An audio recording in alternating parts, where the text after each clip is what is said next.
Fuck yes, welcome after Hype. Your host is always Ryan Dress. With me, as always, is Jonathan Hardesty. Welcome back. CHEWIE Darso can be here this week. Yeah, surprise. Surprise! And Sam Garrison sitting in for Emily Blake again. Hello. Thank you very much, Sam, for coming back. Always a pleasure. This is, I think, the longest streak we've had a guest on that didn't turn into a host. That was Ryan. Ryan just started guesting like every week. Then it's I guess he'll just be a host now. Yeah, Ryan's just here. Okay, yeah. He went from sometimes to almost always Ryan to just Ryan, and then he quit. Yeah. Well, he didn't quit. He still helps us out. Well, once you achieve that always We status, had a full relationship with him. We did. We had the dating period. We had the relationship period. We're like, all right, we're going to have real commitment now. Oh, no. Yeah, we got married, and then we got a divorce, and now we're just paying child support. If this is our relationship with the show, I feel like I'm just a side piece. You guys call me when you need me. I was really... You're very reliable. I was really easy. They just asked, like, will you put out? Sure. Every week? Consistently? Yeah. Okay. Sam's the after the hype booty call. We need some variety. Yeah.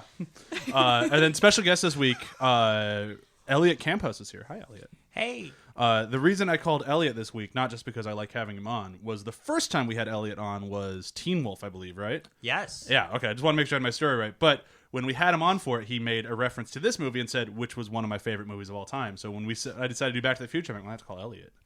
Yeah, that was like 3 years ago. Yeah. So you bookmarked plenty in advance. I did. It's like, all right, 3 years later, we're going to bring this one back around. And that's when you know that Brian just has a way better memory than I do. And I pay attention. I pay attention. I just don't remember everything. I'm just saying that now you know I pay attention. I listen. Oh. I remember. Okay.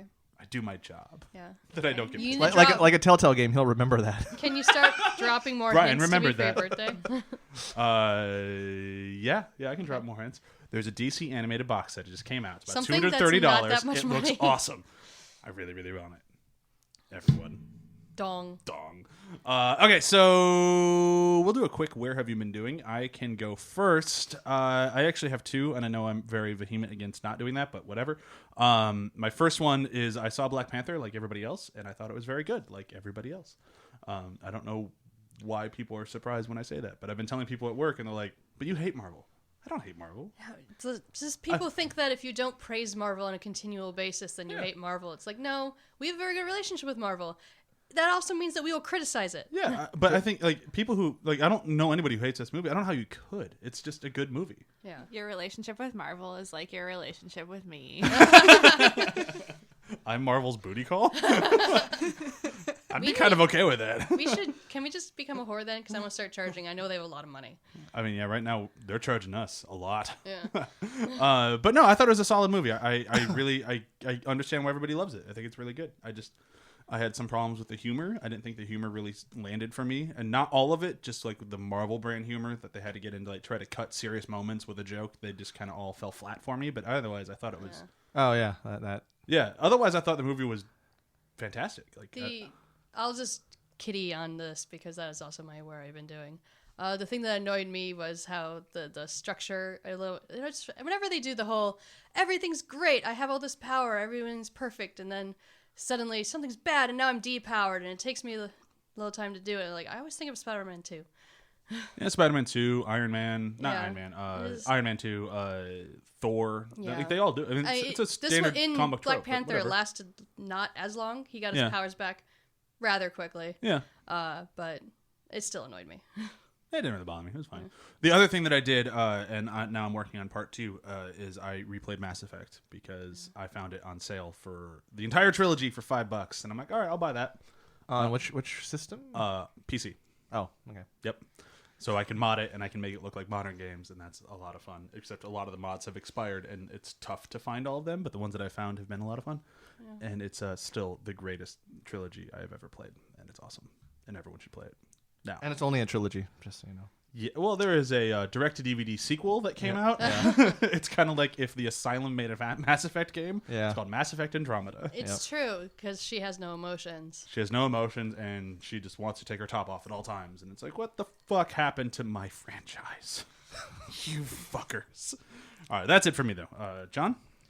So I was feeling in a bit of an anime mood recently, so I watched the entire season of Attack on Titan, because it's on Netflix. And it's the only one that like I've heard of and had like cultural osmosis to. And yeah, it was fun. It was entertaining and super violent and very melodramatic, very anime. Yep. And that's what I was looking for. It gave me what I wanted. perfect.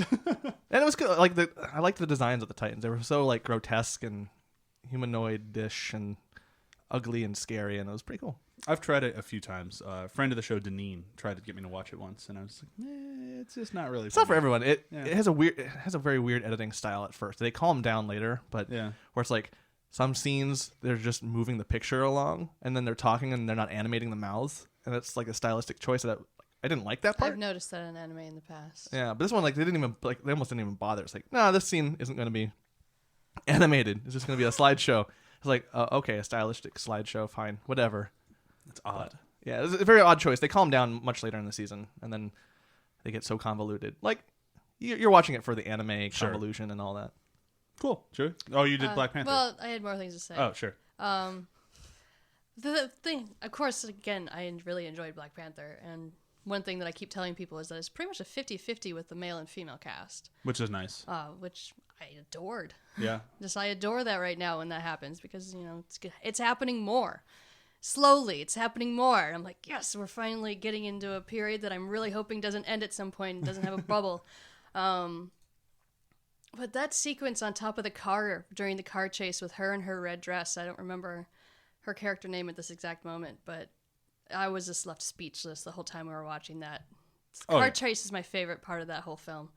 I don't know if you guys have seen it. I'm assuming. I haven't. Where I'm trying to get to see it. Well, I won't say I'm any like more the biggest details. Marvel stan in this group, and I still haven't been to see it. I'm sorry. But just like the car chase was done so well. I hope you enjoyed it as much as I did. Oh, I'm sure. 100%. I'm sure I will. And just the use of color in that movie is done extremely well. And I think that excites me the most, actually. See, from the trailers, all the trailers I've watched it for the color, the picture, the design, like the look and the. They use color in a lot of the Marvel movies. I mean, they just really love their color. It's just there's a lot of moments that stood out for me more. Unless you're Civil War, then they don't use their color. Well, Civil War was a stylistic choice because it was like one of the last serious Marvel movies. Yes. And it was also the camera they used, but that's a whole other Yeah. argument. Yeah. They finally stopped using that camera, which is awesome. Yeah. Praise be. Yeah, they look so much better now that they're not using that fucking camera. I like the look of Winter Soldier. It's all muted. Well, Winter No Soldier, color. yes, But it's a spy thriller with superheroes in it. It's like that needs that, but I kind of like that they've moved pulpy though recently. I mean, because Guardians and Thor 3 were so much fun to watch. Yeah. Oh, they're going full on That's what color and everything everywhere, animated. Yeah. It's sweet. yeah. You guys should partner with them at this point. I mean, I had they so- belong to our enemy, Disney. That's something that some people complained to me about is that there was so lack of real sets in a lot of the Marvel movies recently. But It bothered me sometimes in Black Panther because the sets that they built look fucking fantastic. her lab, Yeah, like they look so good. And then every now and then they'll be like some of the most climatic parts of the movie. They'll be standing there and you can tell they're cutouts on a green screen. yeah, And it which didn't was work the weird. way that it did in Ragnarok, where it felt like an 80s movie. So it kind of like the look of it played into the theme of the movie, where that's not the same in Black Panther. But It's because Taika Waititi is a beautiful genius. I just saw I him. mean, I'm sure like Ryan Coogler is also he's stupid talented and like 30, so like whatever. But I was able just to stand there and watch Taika Waititi walk by me, and it was the greatest moment of that day. we went to a Thor screening and he shook my hand, and You haven't watched it since. I wanted to die. Yeah, it was amazing. I He's kind of so would have wanted tall. to yell a dandy walking if he went by me, but I don't know if he'd appreciate that reference or I mean, not. he was working on What We Do in the Shadows, so Yeah, that's- he might actually enjoy that reference. He's the dandy vampire. We should move on, though. that's Sam? I have been playing through with my Dungeons and Dragons group the Curse of Strahd campaign. Nice. It is. Don't tell me anything about it because I'm playing. I'm not DMing. No, we never completed. Oh, okay. Friend, previous host of the show, Ryan. I love it. It's so much fun because there's. Well, I don't know if it's just the choices our group is making, probably, but I love that there's like 6 mysteries. And we've gotten really into the role playing more than the fighting, which is great because every enemy seems magical, and I'm just a halfling rogue, so I have no magic. And I chose the thief, so definitely no magic. But I am also the richest character, so I feel a lot of pride in that. Well, that's interesting too, being a non-magical character in a magic campaign. basically magic. You're Yeah, dealing with but magic it's- everything. And Yeah, it's great though because there is a huge mystery, so it's been really fun. Because while everyone else is fighting, I just go around and steal shit and put together the mystery. Like it's been kind of cool to carve out my niche in my group. yeah. And I've also teamed up with our frail bard because I'm pretty hardy since I'm a stout halfling, and we're kind of like one person when we fight. He does the magic, and I like stab things. So it's great. Form of Voltron. That's it. Yeah. Me and my bard flambles, we're bros. But it's been a really fun campaign, and it's been a really kind of great intro to the world of Dungeons and Dragons. I am a fan. Cool. And last but not least, Yeah, so there's a new season of X-Files on right now, and I wouldn't really consider myself a big fan of this show, but there have been a couple really good episodes recently. The last episode was kind of Mulder and Scully trapped in a Black Mirror episode. that's kind of cool. Yeah, and then a couple of weeks ago, they did an episode about the Mandela effect. You know, the whole thing about there was a movie where Sinbad starred as a genie, but nobody can find it, even though everybody definitely has memories of that as a kid. Oh, yeah.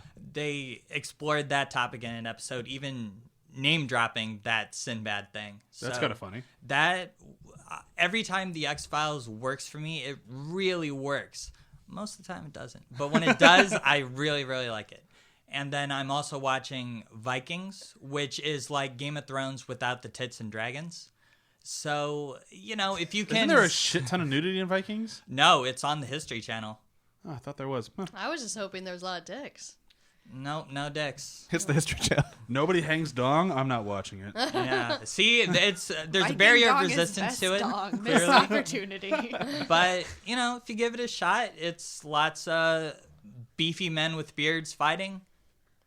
Who doesn't enjoy that on a semi-regular basis? There's Of course, Emily can't be here this week. Probably because she's out watching dudes fighting with sticks. that is true. Wait, does- really? Yeah, she likes doing that. Her boyfriend does it, so Wait, in what context? Like, Shit, I forgot the name of it. it's like- not LARP, but it's LARP similar. It's adjacent. okay, I thought maybe he was doing like Society some for Creative dope-ass, Anachronism, I like, think? Yeah, Taekwondo. that's what That it's sounds called. right. Yeah. Yeah, SCA, Society for... Oh no, Crea- it's like medieval. They run out with sticks. Okay. But accurate medieval. Yeah, like- accurate medieval That- stick bashing. Yeah, that's why it's not Ren Fair and it's not LARPing. It's supposed to be more serious than both. So it's almost like Civil War reenacting, but Yeah. medieval-y. Yes. yeah. That's awesome. It's a special brand of amazing. Emily isn't here, and I like her. Where are you doing the best? Yeah. What could you do? Okay, so should we move on to today's episode? Everyone's favorite pastime. Yeah. Pastime, I get it, because we're talking about Back to the Future. Oh, look at that. We're out of time. Oh shit! Well, technically, I'm releasing this episode in celebration of A Wrinkle in Time coming out, which is a movie that I am mildly curious in seeing, but it seems like a lot of people My are way more excited for it than I am. I've never read the book, but my anticipation keeps going up.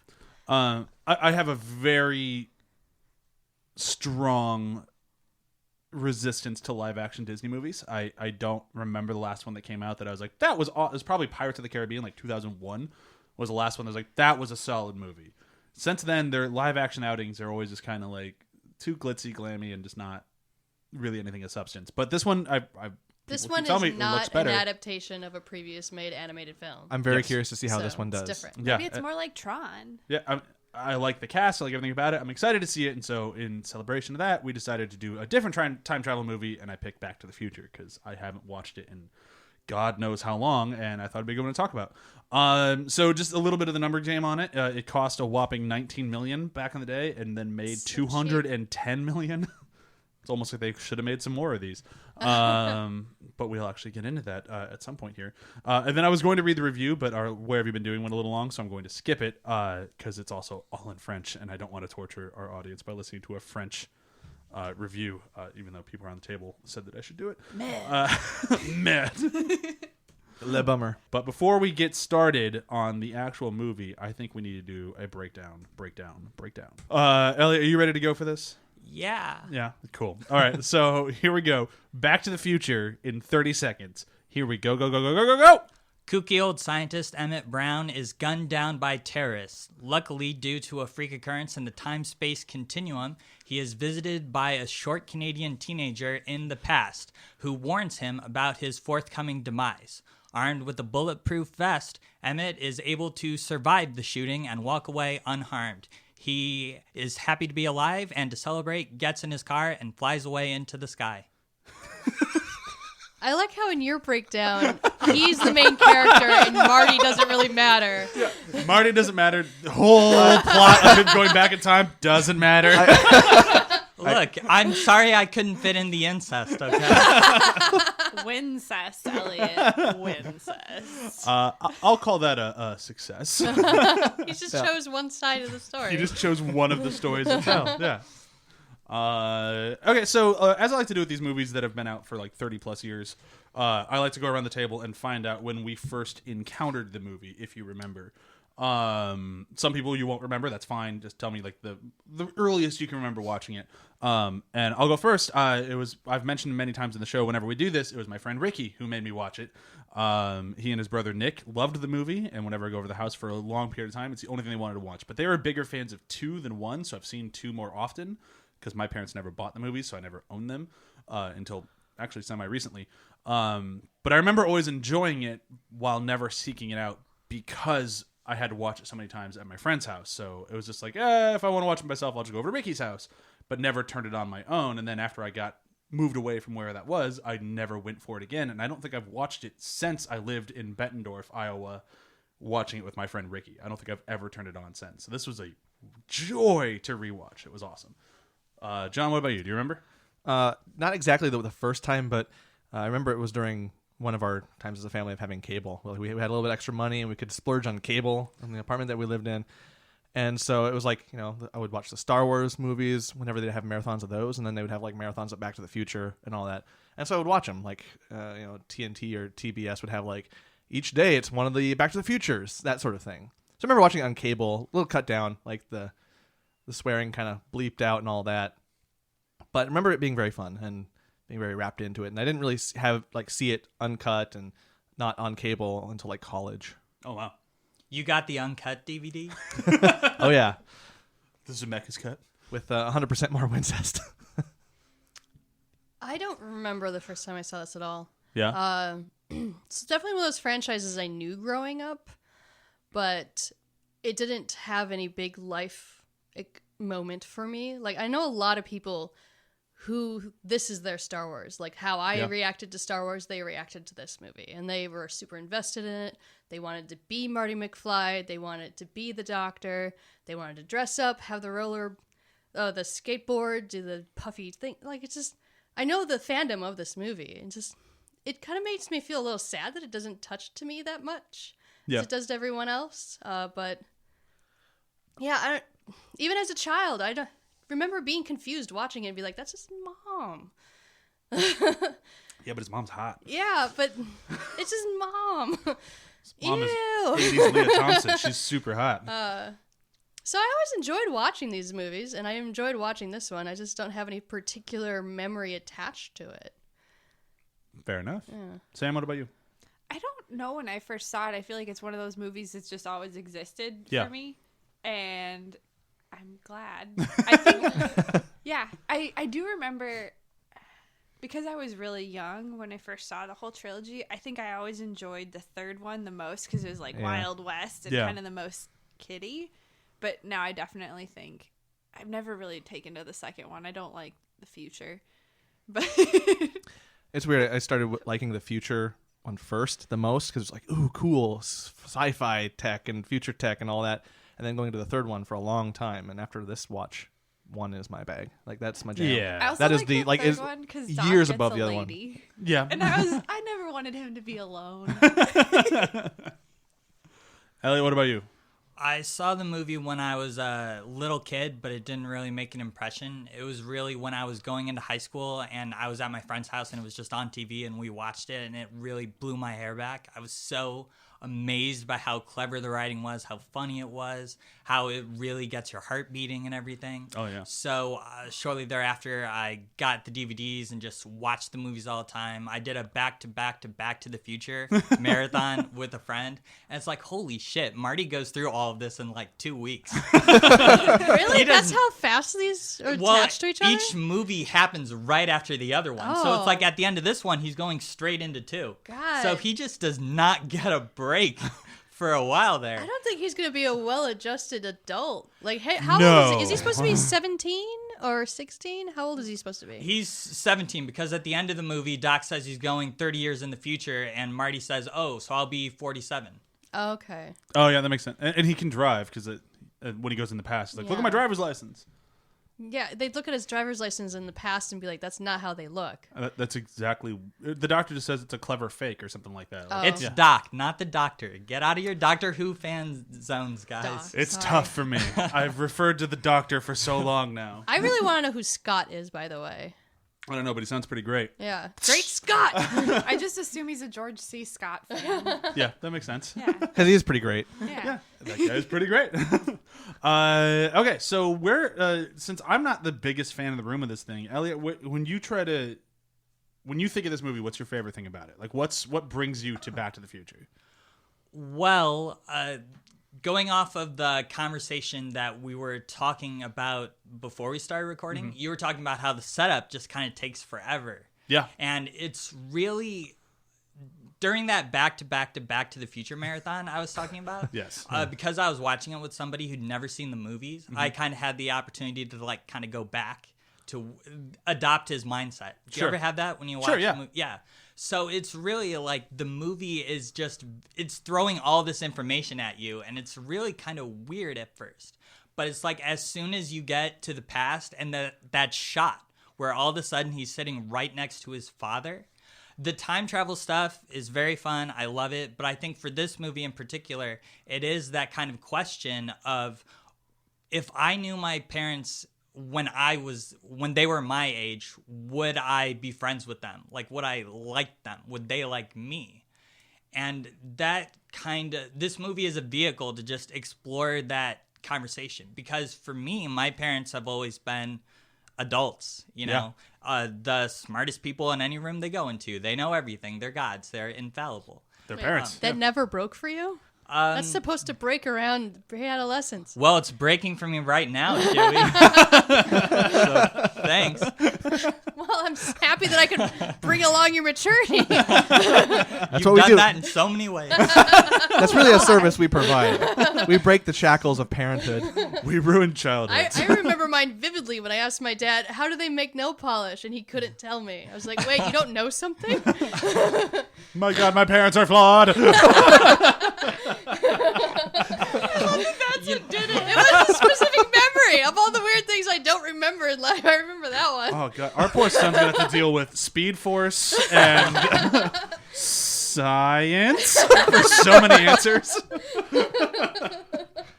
Yeah. What makes an apple fall? Speed Force. Speed Force. And that's when I lost respect for CHEWIE. Didn't lose respect. I gained knowledge. Oh boy. My parents are nerds. Sorry to derail you, Elliot. No, it was good. It's exactly what he says this movie brings up. It's kind of interesting. No. But talking about the scene that you're talking about, for me, like, kind of like, I agree with Sam. Like, the beginning of the movie takes a while, and I don't think that that's a bad thing. No, I love it. Yeah, I think it works perfectly. Like, it does a great job getting you into the world so that once they finally do start throwing everything off the rails with time travel and craziness, you have the space for all the callbacks to what you've already seen. Like, between Biff and his dad, he does the exact same shit to him as a teenager that he did to him as an adult, like almost word for word. And it's like, it's this kind of stuff that really rewards paying attention in the beginning. And it's like, as you said earlier, the movie is so impeccably well written that as soon as you get into that scene where he meets his dad, it's just off to the races. Yeah, so for a lot of movies, they'll have kind of an A plot and a B plot. And normally one plot is like way better than the other one. And the other one's kind of just not filler exactly, but it's just not the main reason you're there for the movie. Right, yeah. But with this one, the time travel stuff, like trying to get the cables together, racing the clock to get the DeLorean going fast enough, that's fun. That's a blast. But then Crispin Glover is just incredible in this movie. Like watching him go from this milk toast. I think I said that on podcast with Elvis, and he like raised me for saying the word wrong. So I don't know Just why. call it Milky Toast. I don't know why I only I don't say know that what word milk when I'm toast being is. recorded. Olympic. Okay, yeah. So to see him go from Olympic to throwing that punch against Biff, Yeah. That just rejuvenates me so much. I love the. So they My dad's no never longer done something like that Olympic. before, and just the doc. Sorry, Doc, no stop adding articles. I will get there by the end of the episode. But like even when Doc has the moment where he's like, he's never done that before, huh? I Like, love just that Marty's the one that taught him that too. Yeah. Because he saw Marty sucker punch him in the cafe, and when he realizes Biff isn't looking at him, he thinks of it as an opportunity instead of a moment to breathe before he gets hurt again. And it's just it's so cool. He helped his his parents arc grow. is my favorite in the film for sure. There's a lot of really great acting nuances in this movie. You mentioned Christopher Lloyd a minute. There's so many times where you'll just look at his face and he'll do like a weird eye movement or something. Yeah. At the start of the movie when they're in the mall parking lot and he's just kind of stepping off to the side and talking about this guy who fantasized about breeding pine trees. And then his eyes just like go diagonally left downward. And it's just like what is going through this man's head as he's thinking about breeding pine trees? Christopher Lloyd is really a rock star in this movie. Crispin Glover is great. Watching Michael J. Fox in this movie is kind of funny for me because he was filming this while he was filming Family Ties. So he was like getting no sleep whatsoever. So a lot of scenes I'll just be looking at his eyes and how they're like barely open. And didn't he just film Teen Wolf right before this? Yeah. I know that when he was filming Teen Wolf, they were like scouting locations for Back to the Future. And he was like, man, I would love to be in a Spielberg movie like that. Yeah. But man, Eric Stoltz got that part. You ever gone back and watching the Eric Stoltz scenes? I think they only have like really like pictures or like thought they had- second long clips. How much of the movie did they shoot with him? Almost all of it. Yeah, they shot quite a bit. I didn't realize that. I thought he was an early recast. No, they were deep into it. And that's what you can do when Spielberg is at the top of the pyramid. the there. 80s. Spielberg, and let's give a good shout out to Kathleen Kennedy, who's Right. been right there with him the whole time, apparently. Yeah, which mean, I did not she's- realize until I started going through older movies. Like, holy shit, her name pops up everywhere. She is fine replacing actors. She's fine replacing directors. Yeah. It doesn't matter how far the movie is. She's getting Almost shit done. done. It's so Yeah. weird. Her name was on Wings too. Oddly enough. And she's been working since the 20s. She doesn't age, guys. She's an immortal. Yeah. She's an immortal who decided to go into the film industry. Yeah. I mean, it's the best place to do it because they want women to not age anyways. That's true. Yeah, Yeah, it's a she great cracked place the for code.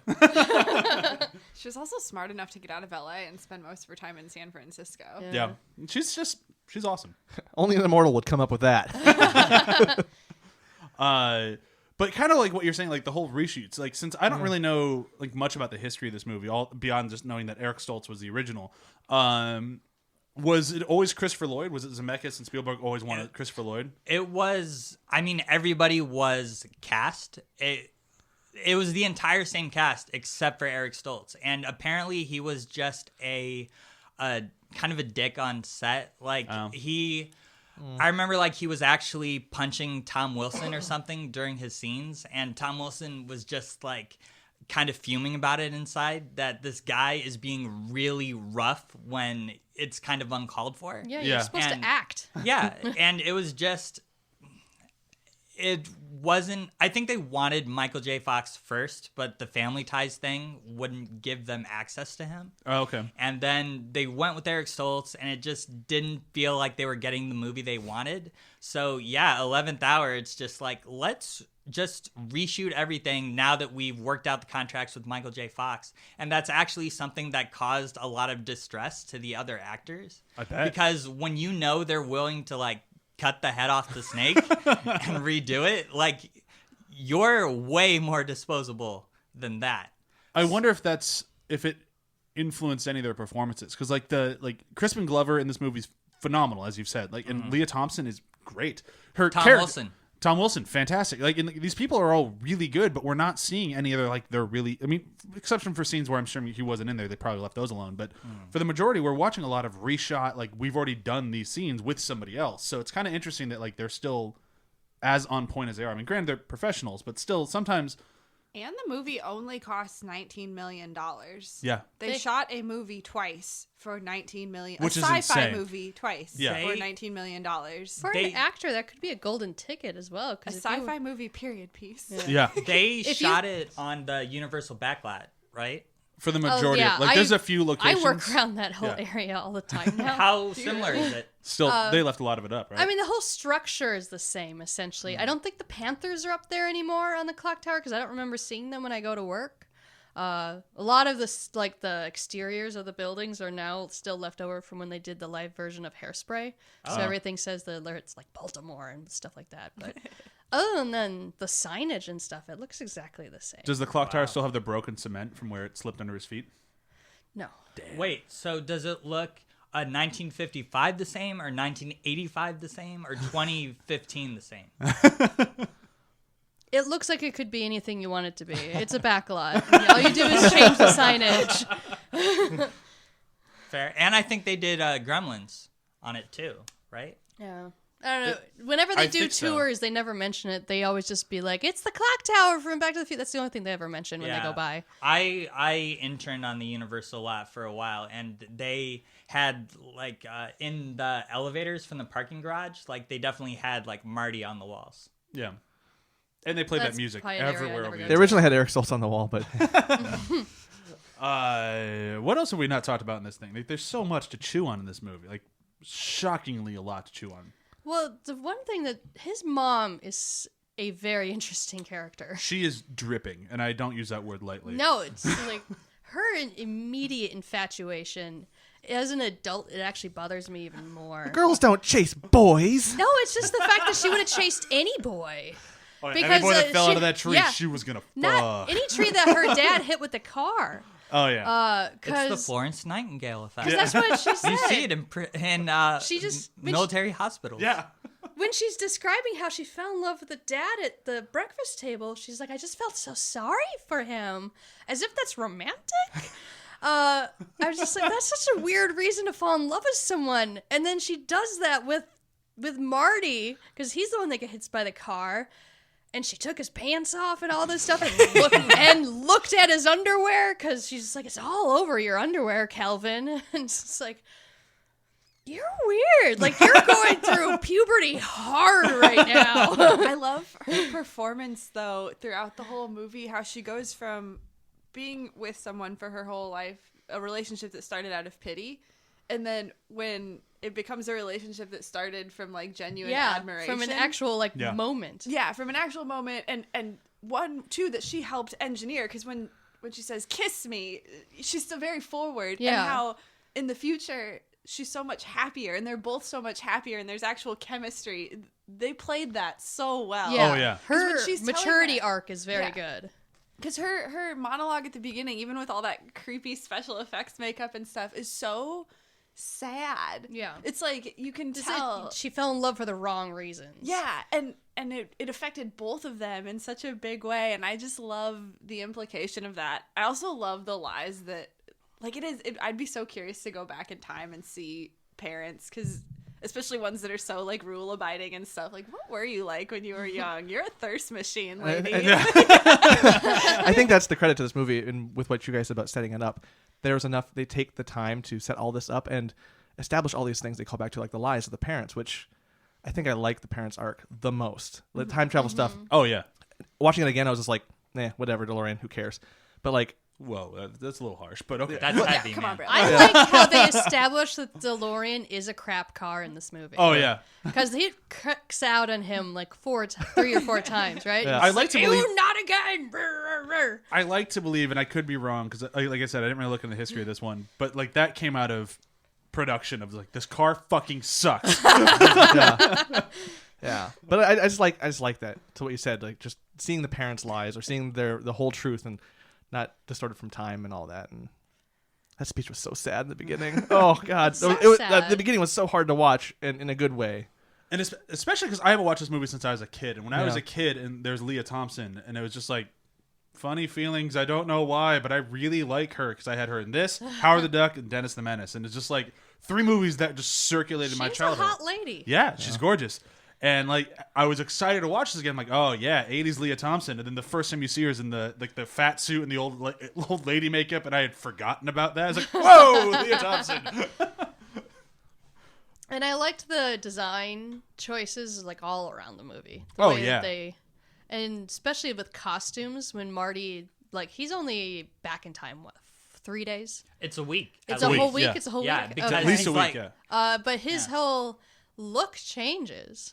Well, it has to. But yeah, but there's you have to change clothes, and then there's you have to pop your collar this way, and you have to grease your hair. Like, he does everything. He fully acclimates to the fashion of that era in Yeah. a week, which is interesting. He's the worst and the best time traveler. Yeah. Yeah, I mean, look at how he journeyed through the entire history of concert performances in like one song. Like, he really transcends time. I like how Chuck Berry became famous stealing somebody else's song because of that logic.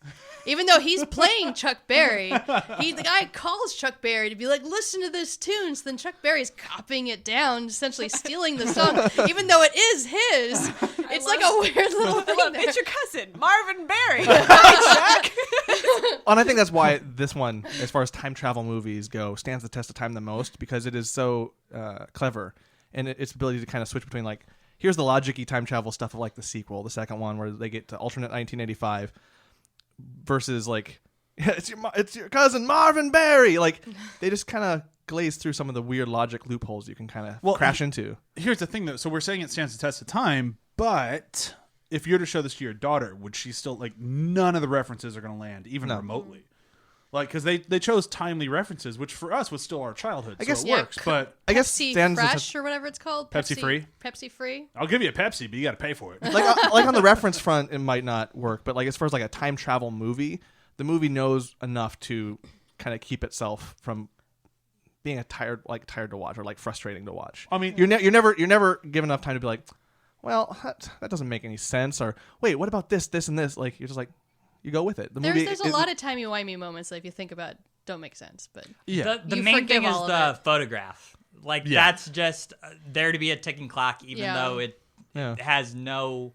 I've never seen anything like that in any kind of time travel story.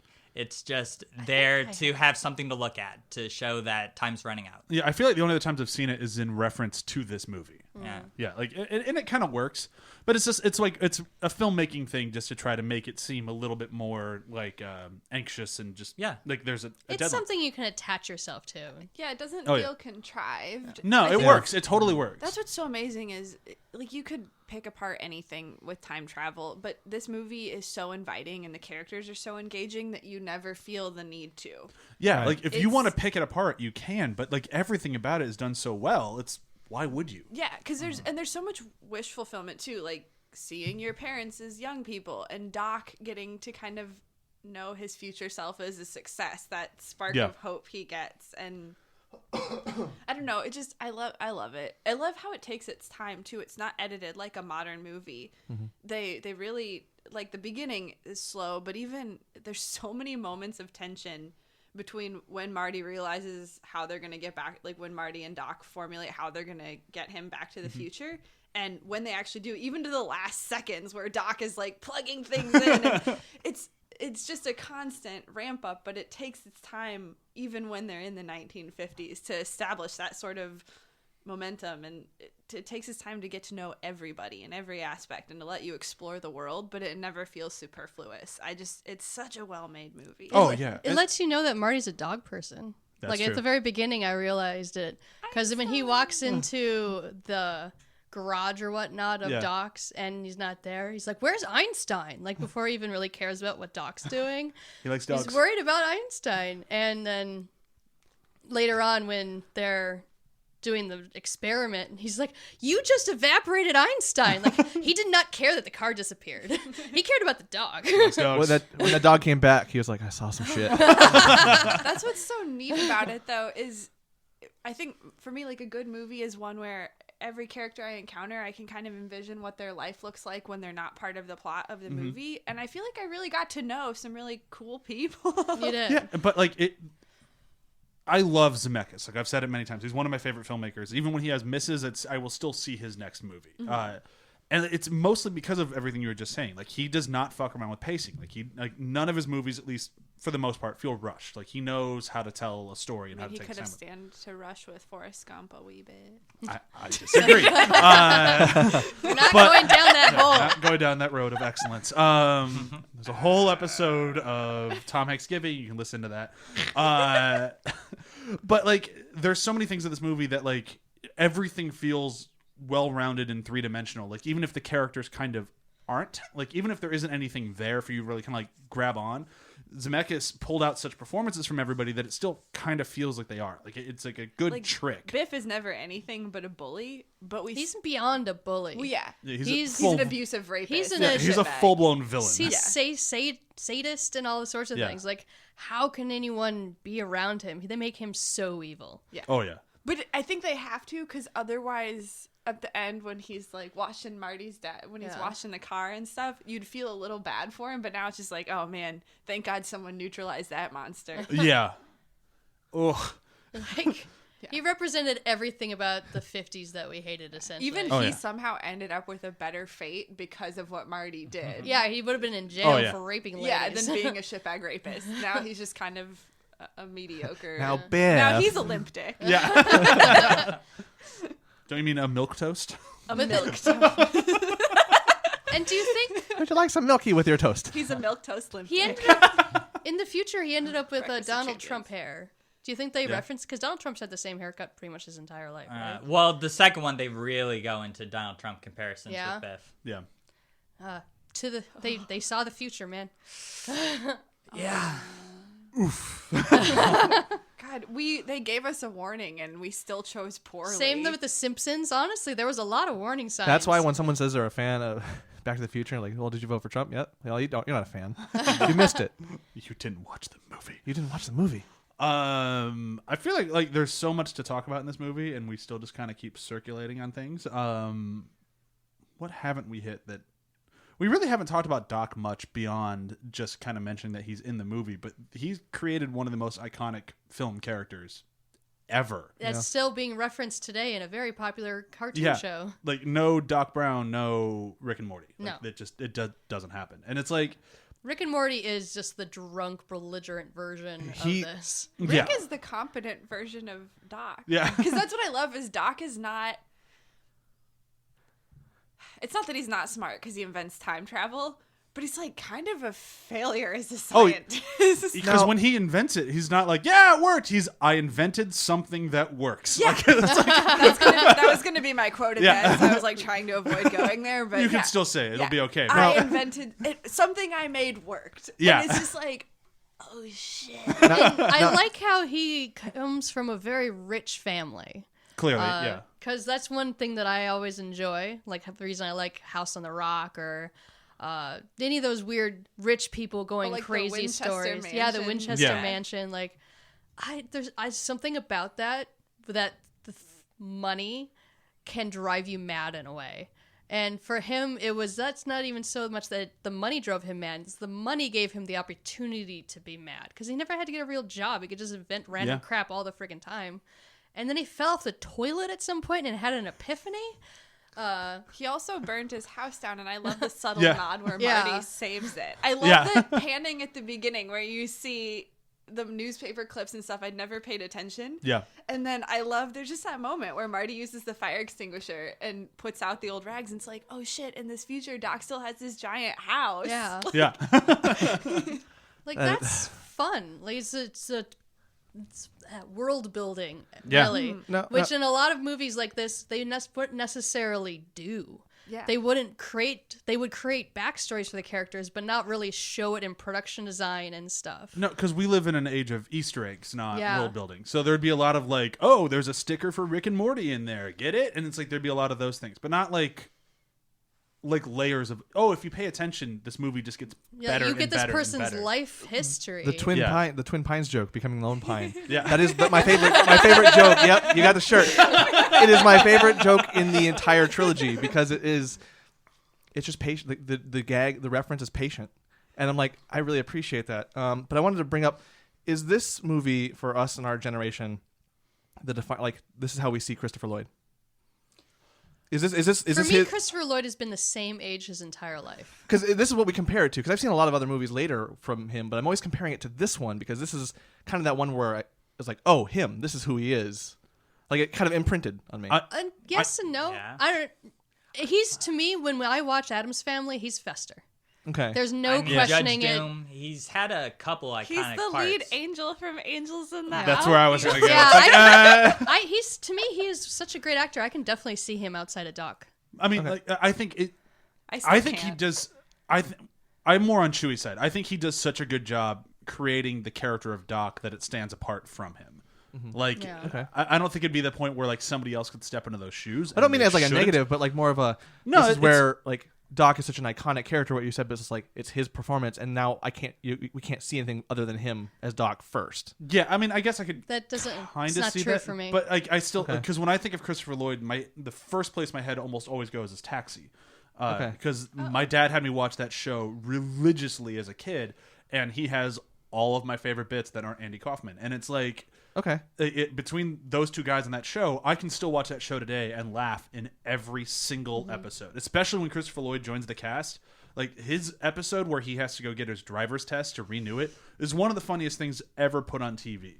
Like it's so good, and it's all him. I think it might be if whether or not you had exposure to him before this movie, because I don't remember the first time I saw Christopher Lloyd. Yeah. It might not have been this movie. It might have been in Addams Family because that came out in '92, or it could have Yeah. been in Camp Nowhere, or it could have been like something else. So maybe that's why I don't only see him as the Doc.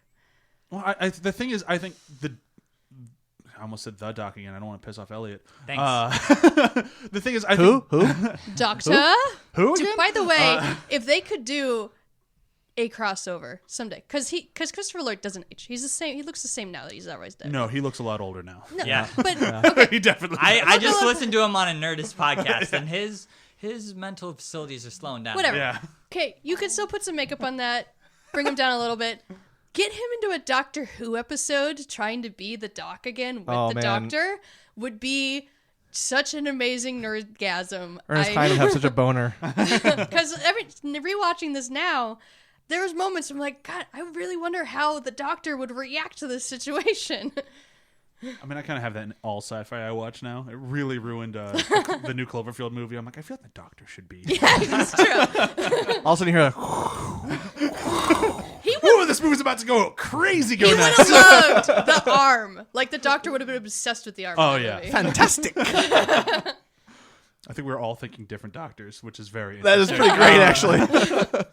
But like again, back to this movie because like the thing that I love about this movie and clearly showing in today's episode is that it just kind of sparks other conversations. Like this movie just brings, like we've said it a few times, it just brings joy. Like there's heavy fucking things in this movie. Yeah. His mom almost gets raped. She tries to fuck him real hard.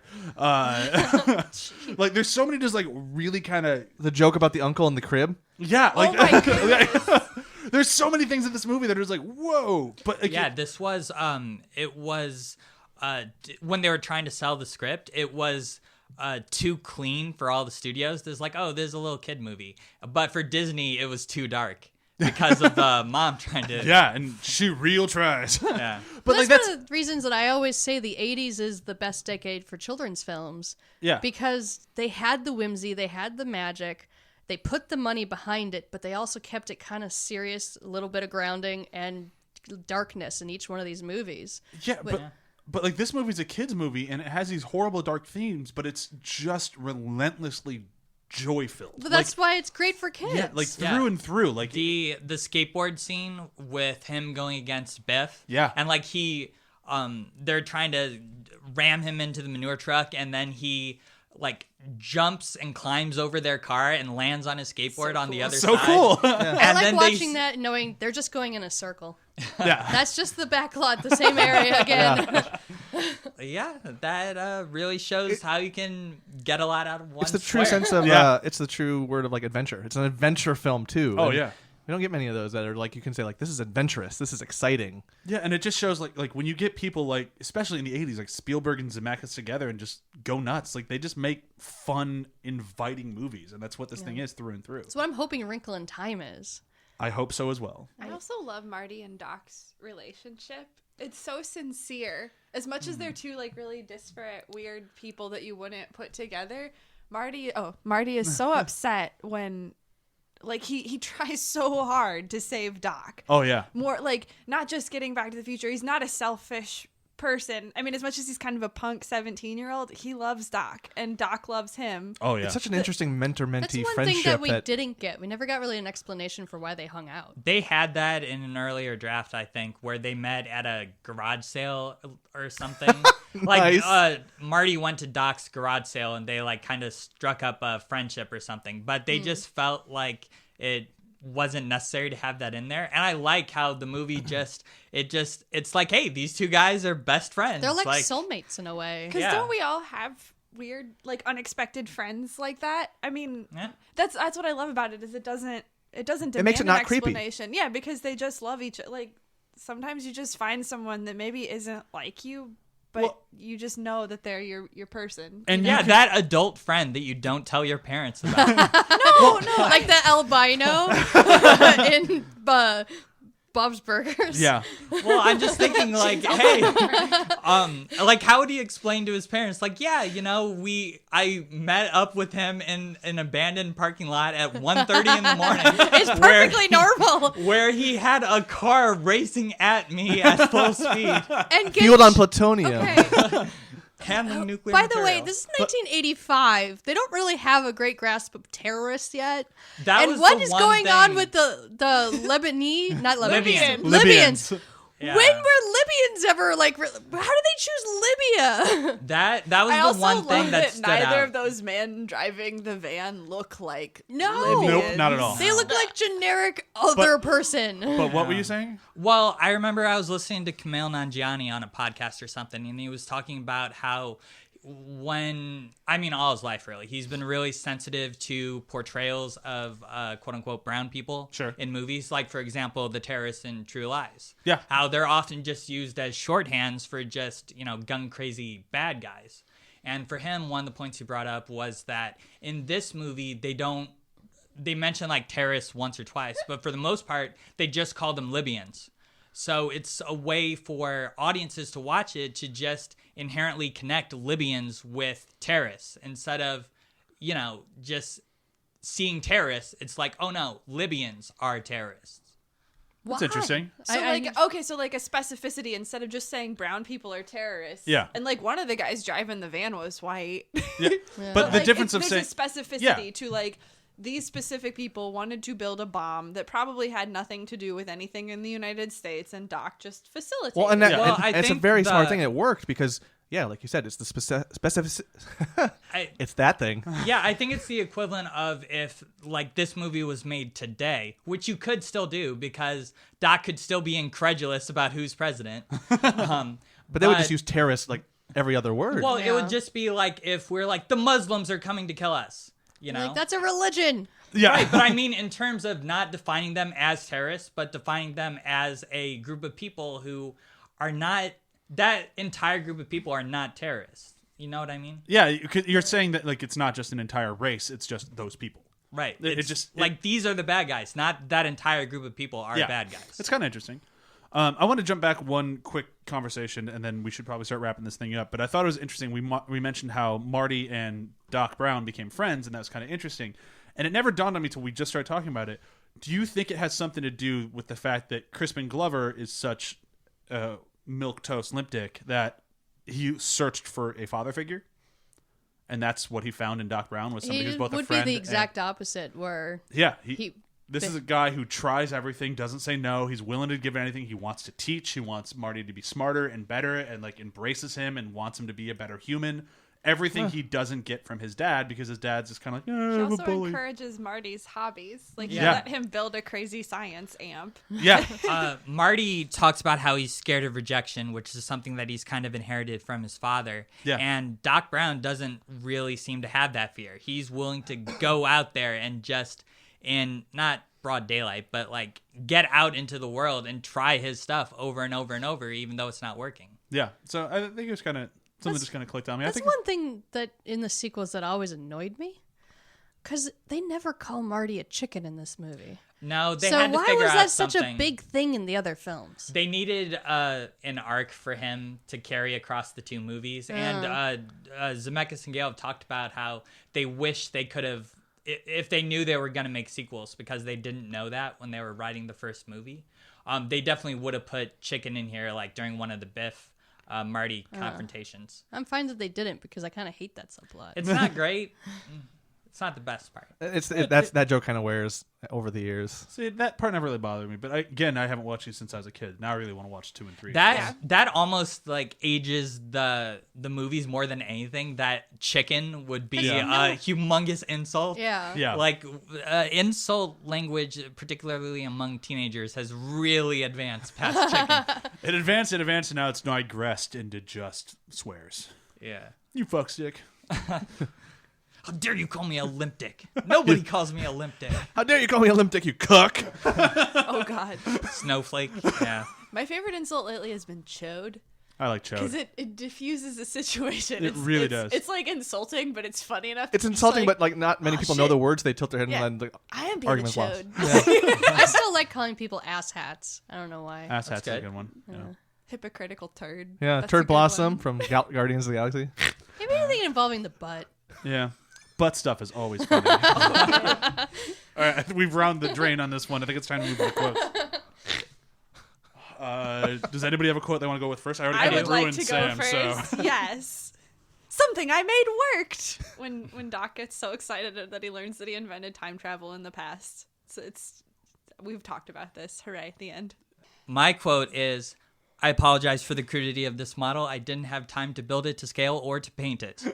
And what I love about that quote also is that Marty follows it up with, it's great, Doc. Because that really like says so much about their relationship that Doc is doing like he's going above and beyond like to construct this amazing model, but then to still find fault with him and like take shots at himself. And Marty's just kind of like rolling his eyes like, you're awesome, Doc. Relax. we all know how amazing you are. As someone in the kind of who likes to draw and do like creative stuff, I tend to be a lot of Doc in that case. So it's true to life. It's like, oh man, this wasn't perfect. I'm like, I can't even draw. You're awesome, John. Whatever. My quote, and it's just because I'm a super nerd, and it just really the reason I like the quote as much as I do is because I think it says a lot about when 1977 rolls around. This guy's gonna have a heart attack when he goes to the movie. But it's my name is Darth Vader, and I come from the planet Vulcan. I love the entire sequence of him trying to convince his dad to do stuff, and I love that he does it through sci-fi and just uses two very well-known pop culture things. And now when those things come around, his dad seems like, wait, what? I feel like I've heard this somewhere. I love the combination of it because the memes today, like you're a wizard now, Harry, and it's got Patrick Stewart on there. Yeah, and it's from Gandalf. Like they do those to kind of troll. It's like this movie did it first. Oh yeah. The quote I have is when they're in the high school, and he's like, "Oh, that's heavy," and Doc's like, "You heavy? You keep saying that. Is like the gravitational pull different where you are?"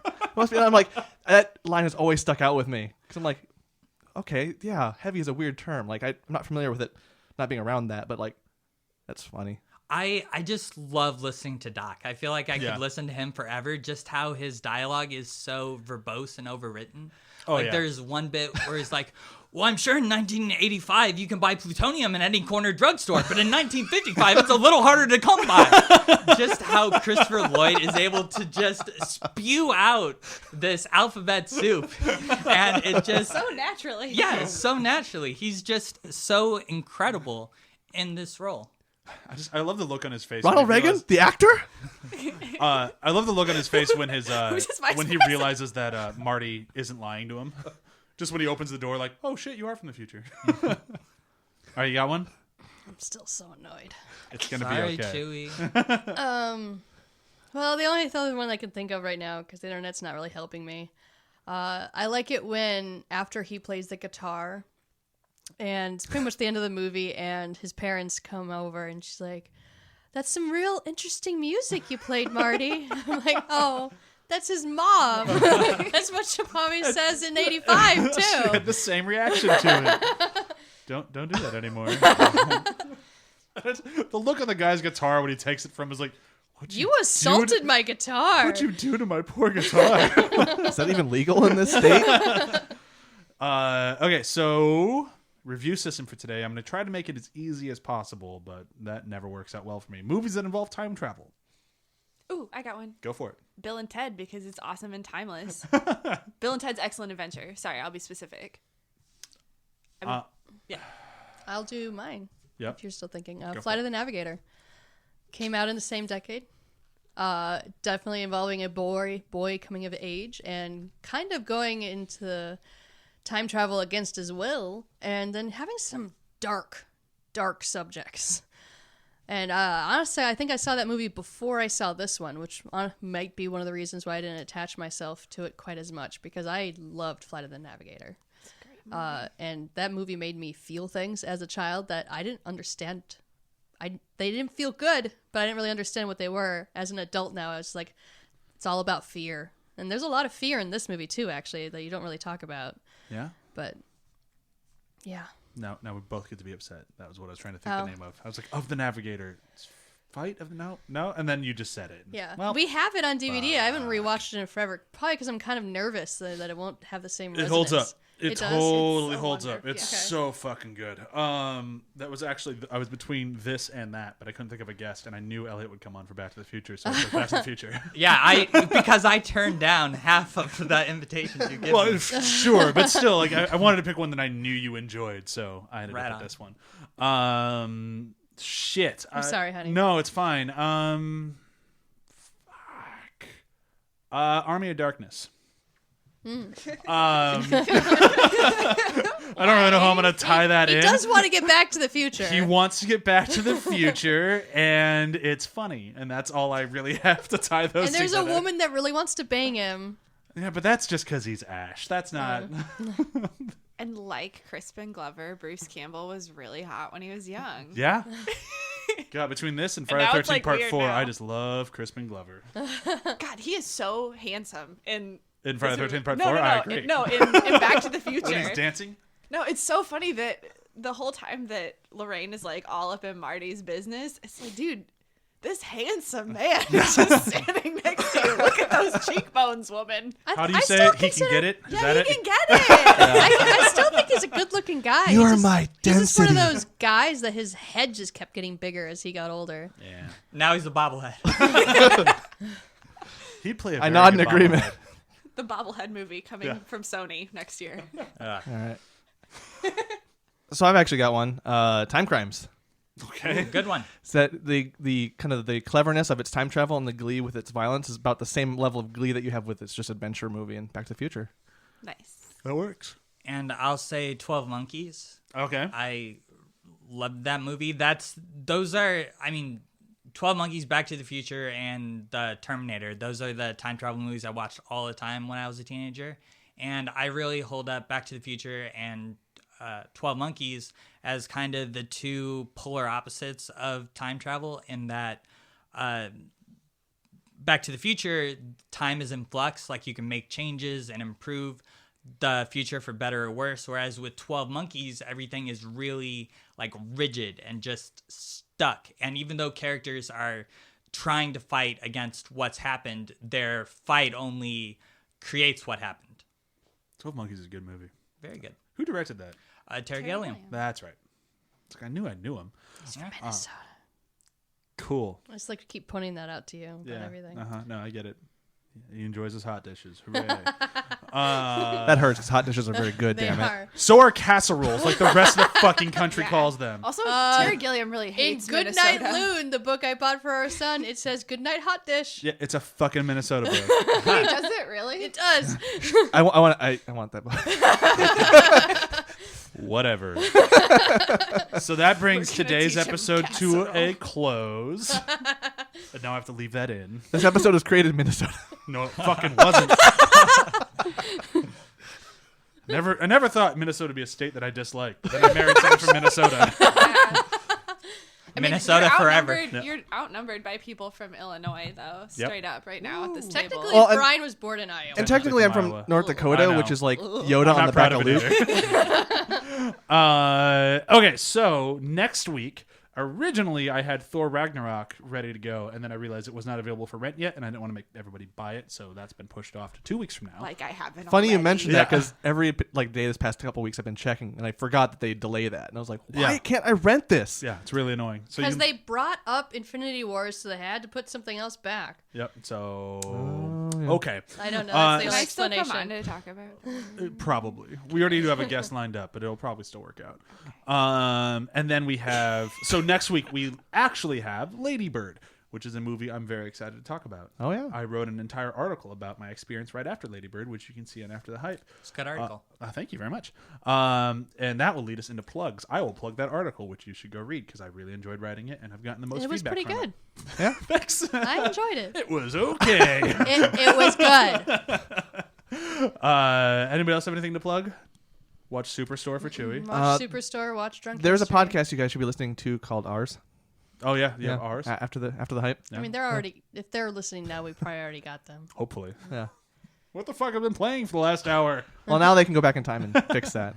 If you get the Despicable Me Blu-ray, my name is in the credits of the special features, not the movie itself. Ooh. Sweet, So check sweet. those out. Elliot, anything to plug?